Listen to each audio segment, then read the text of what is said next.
So where I'm at with the parachute payments, and where Fair Game's at with the parachute payments, is what you really want to do is look at the championship, so those potential Premier League clubs becoming the clubs that are well run sustainably and have the effective CFOs in place, so that when they get promoted, they've got a better chance of looking at how they run themselves and how you operate.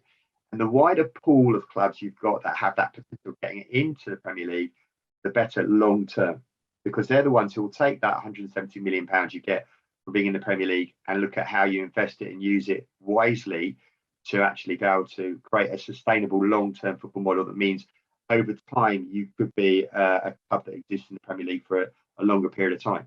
At the moment, with the parachute payments, I'll be honest, you'd have to be a complete numpty not to be able to get in the top 6 of the Championship the year after, because the difference between that and the rest of the Championship is like massive. So if you're a Millwall or you're a Bristol City or a Luton Town or whatever, you really haven't got a chance of ever making that top 6 unless you have the most flukiest season known to man.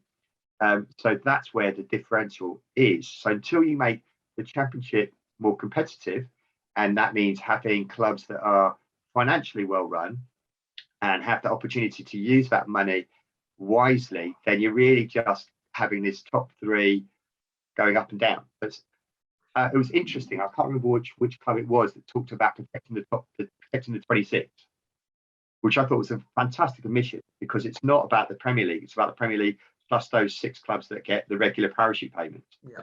And that's where you've got. And we need to widen that pool. And I think if you widen that pool, then you actually get a much more competitive base. It means for agents, you've then got in the Championship a much wider range of clubs that actually can compete and pay those wages and those salaries for which a club is bidding for.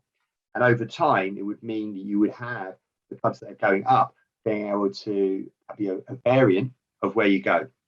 On the relegation clauses, which is obviously the big controversial one that we could be talking about here. The big problem I have with this is, as long as you have rogue owners, and I know there's a number of clubs that have relegation clauses and go for that. Yeah. If you have rogue owners, it's the classic prisoner's dilemma. You lose out by not doing that, or you gamble. So you're left with the good value-driven clubs, which are basically, to be honest, the 33 clubs of Fair Game all would fit into that scenario, versus others that are just gambling, and the risk is the very existence of your football club.